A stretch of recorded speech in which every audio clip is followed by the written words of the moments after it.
तो बीजेपी नेता हर्षवर्धन ने कहा कि समझ नहीं आता बहुमत में होने पर भी आम आदमी पार्टी मेयर चुनाव पर क्यों लड़ रही है। दुख हो रहा है कि आम आदमी पार्टी को मेजॉरिटी यहाँ पे कॉर्पोरेशन में मिली है। इलेक्शन होगा तो उनका मेयर जरूर चुना जाएगा, उसमें कोई हमें डाउट नहीं है। मेरे को तो नहीं है, क्योंकि उनके पास ज्यादा नंबर्स है, तो नंबर्स जब ज्यादा है तो नेचुरली, लेकिन फिर भी वही लोग मेयर का चुनाव रोक रहे हैं, ये अनफॉर्चुनेट बात है।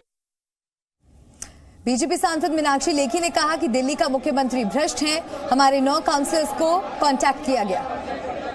देखिए, दिल्ली को एक भ्रष्ट मुख्यमंत्री मिला है जिसका नाम लगातार लिकर स्कैम में आ रहा है, और वो उसी पैसे का इस्तेमाल करके गोवा में चुनाव लड़वाने की कोशिश कर रहा था, और आज मेयरल चुनाव भी लड़वाने की कोशिश उन्होंने की।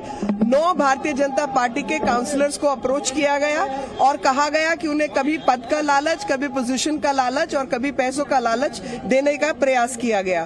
तो रिग कौन कर रहा है वो दिल्ली जानती है, और जिस प्रकार से रिगिंग इन लोगों ने पहले भी अटेम्प्ट की है वो भी सबके सामने है।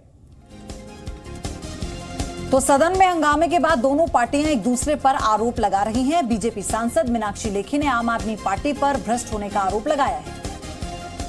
इसीलिए हम सुप्रीम कोर्ट जा रहे हैं कि सुप्रीम कोर्ट की निगरानी में, सुप्रीम कोर्ट के आदेश से टाइम बाउंड तरीके से, लीगल और कॉन्स्टिट्यूशनल तरीके से दिल्ली में मेयर का चुनाव होना होगा। देखिए, दिल्ली को एक भ्रष्ट मुख्यमंत्री मिला है जिसका नाम लगातार लिकर स्कैम में आ रहा है, और वो उसी पैसे का इस्तेमाल करके गोवा में चुनाव लड़वाने की कोशिश कर रहा था, और आज मेयरल चुनाव भी लड़वाने की कोशिश उन्होंने की। 9 भारतीय जनता पार्टी के काउंसलर्स को अप्रोच किया गया और कहा गया कि उन्हें कभी पद का लालच, कभी पोजीशन का लालच और कभी पैसों का लालच देने का प्रयास किया गया। तो रिग कौन कर रहा है वो दिल्ली जानती है, और जिस प्रकार से रिगिंग इन लोगों ने पहले भी अटेम्प्ट की है वो भी सबके सामने है। आम आदमी पार्टी विधायक ललितेश पति त्रिपाठी ने बीजेपी पर निशाना साधा है। मेयर चुनावों में देरी के लिए उन्होंने बीजेपी को जिम्मेदार ठहराया है। हसीन अधिकारी ने आप विधायक अखिलेश पति त्रिपाठी को बाहर जाने की बात कही थी, साथ ही संजीव झा को भी बाहर जाने की बात कही थी, और कहा कि इन्हें वोटिंग का अधिकार नहीं है। इस वक्त हमारे साथ अखिलेश पति त्रिपाठी जी मौजूद हैं। अखिलेश जी, जिस तरीके से आप पर गंभीर आरोप लगाए गए और आपको सदन से बाहर जाने की बात कही गई, इसको लेकर के क्या कहेंगे? सबसे पहले मैं इसकी बड़ी निंदा करता हूं कि तथ्यहीन और झूठ बात पीठासीन अधिकारी ने सदन के समक्ष रखा। जिस बात में तथ्य इन्होंने कहा कि भ्रष्टाचार के आरोप हैं, उनको सजा दी गई है।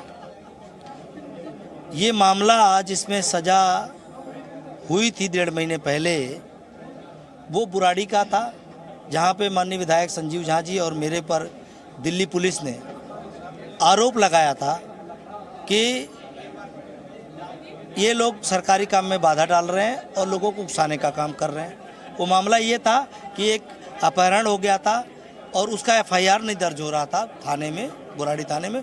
उसको न्याय दिलाने हम लोग गए थे और उनके पुलिस ने उल्टा हमें आरोप लगा दिया था। उस केस में जो है हमें 6 महीने की सज़ा और माननीय विधायक संजीव झा जी को 3 महीने की सज़ा दी गई। मैंने उस ऑर्डर को माननीय न्यायालय के सेशन कोर्ट में चैलेंज किया। माननीय सेशन कोर्ट ने उस ऑर्डर को स्थगित कर दिया और संजीव झा जी के मामले में उसको रद्द कर दिया, उस ऑर्डर को, और उनको बरी कर दिया। अब जिस मामले में स्थगित हो गया ऑर्डर, जो ऑर्डर रद्द हो गया है, उसको भी आप यहाँ हाउस में तथ्यहीन तरीके से रख रहे हैं। तो न केवल आपने पद की अपने गरिमा को गिराई है, हाउस के गरिमा को गिरा दिया है।